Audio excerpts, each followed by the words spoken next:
Amsal pasal 5 berkata, "Anakku, dengarkan kata-kataku." Pada akhirnya seorang pezina pahit seperti empedu. Jauhkan darinya. Bersukacitalah dalam istri masa mudamu.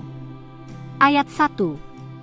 Hai anakku, perhatikanlah hikmatku, arahkanlah telingamu kepada kepandaian yang kuajarkan. Ayat 2.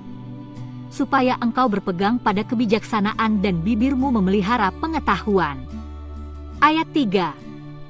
Karena bibir perempuan jalang menitikkan tetesan madu dan langit-langit mulutnya lebih licin daripada minyak. Ayat 4.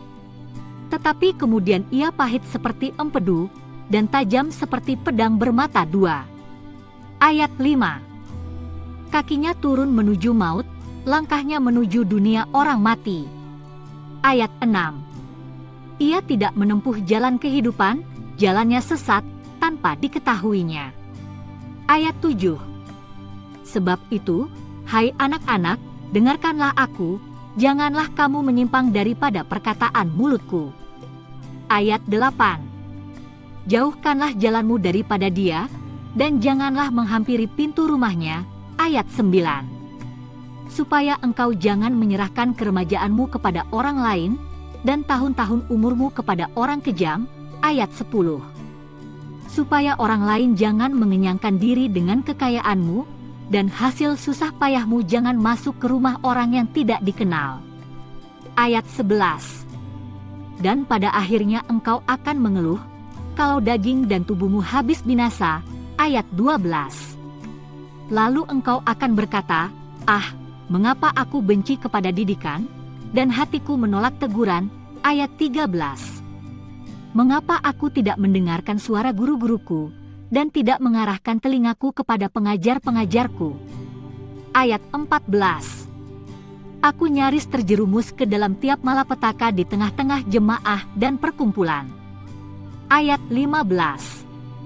Minumlah air dari kulahmu sendiri, minumlah air dari sumurmu yang membual. Ayat 16. Patutkah mata airmu meluap keluar seperti batang-batang air ke lapangan-lapangan? Ayat 17. Biarlah itu menjadi kepunyaanmu sendiri, jangan juga menjadi kepunyaan orang lain. Ayat 18. Diberkatilah kiranya sendangmu, bersukacitalah dengan istri masa mudamu. Ayat 19. Rusa yang manis, kijang yang jelita, biarlah buah dadanya selalu memuaskan engkau, dan engkau senantiasa berahi karena cintanya. Ayat 20. Hai anakku, mengapa engkau berahi akan perempuan jalang, dan mendekap dada perempuan asing? Ayat 21. Karena segala jalan orang terbuka di depan mata Tuhan, dan segala langkah orang diawasinya. Ayat 22. Orang fasik tertangkap dalam kejahatannya, dan terjerat dalam tali dosanya sendiri. Ayat 23. Ia mati, karena tidak menerima didikan dan karena kebodohannya yang besar ia tersesat. Klik di sini untuk lanjut ke Amsal pasal 6 atau kembali ke pasal 4.